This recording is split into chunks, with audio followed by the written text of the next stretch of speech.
Alright, so here we are taking a look at our beautiful Pirouette with PowerView window shading. And what I want to take a look at here is, number one, before I start covering up that fabric covered headrail, if I can, and protect that fabric covered headrail in any way possible. What we're looking at here is the motor end of a Pirouette shade, and Pirouette does have a very small manual button here on the end of the shade. You push it up into the shade here, and it's very small. Understand that the edge gaps for each side of the Pirouette shade are the same, so there's no motor gap on the motor side of the shade for the Pirouette product at this point. So understand that that motor control here is up above the top of the shade. So it mounts up towards the top of the window. That's good.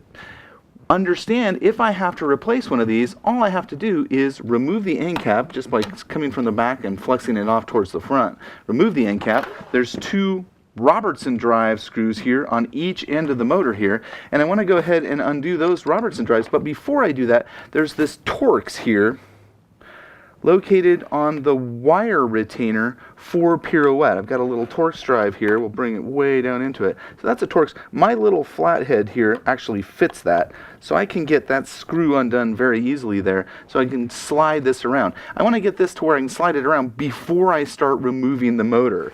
Now I can go ahead, I don't usually work on these with power tools, but I am for time's sake for our video here. I'm going to go ahead and remove the two end screws here off of the end cap. Little Robertson drive screws there, they fly away. And now I'm going to go ahead and hold onto the fabric roll with two fingers, hold onto the headrail here, and slowly work out the motor out of the end of the shade. And you can see I've got this flat little spindle here. This spindle is all that's got that whole shade writing on it going through the motor housing. So here's the motor housing here, here's the spindle on it.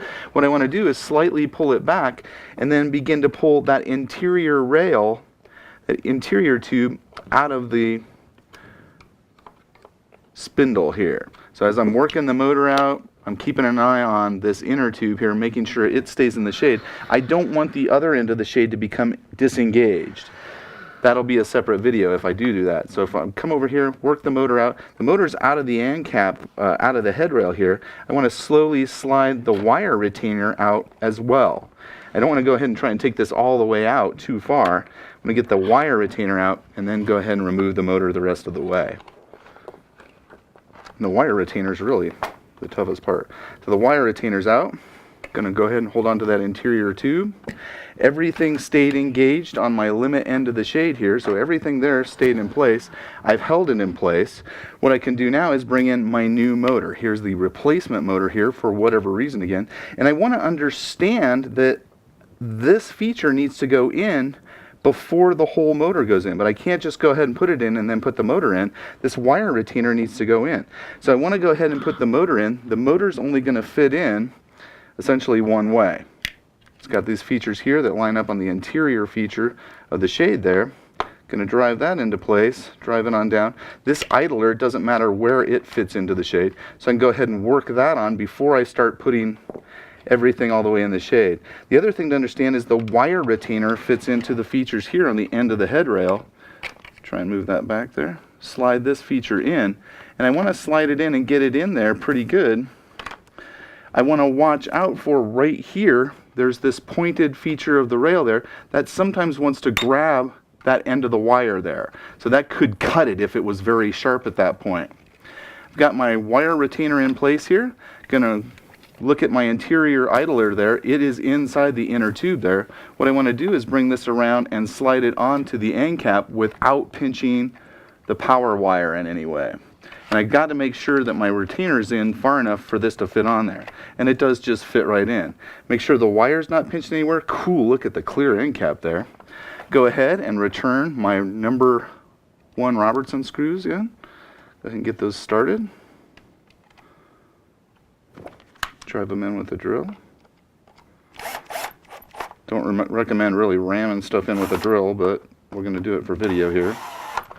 Go ahead, put that in. Return my aesthetic cover on. Beautiful.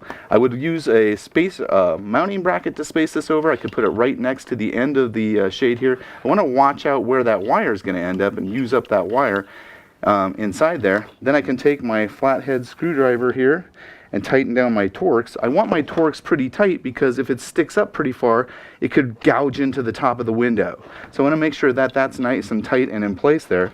And then I want to make sure my fabric is coming around behind the limit here. Now we're going to go ahead and lower this shade and fix that here in a second. What we're going to do now is power up our shade. Pop our battery wand in, powering up the shade here. And we'll go ahead and give it a little operation. Button press here on the side. And now we can get that fabric in behind the shade. And you can see the shades opening and closing. I can do a 6-second reset and reset the limits for this shade. It's opening down at the bottom down there.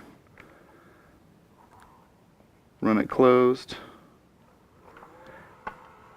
And you can see I've got operation of my Pirouette shade. That's replacing the PowerView motor on a PowerView with Pirouette shade.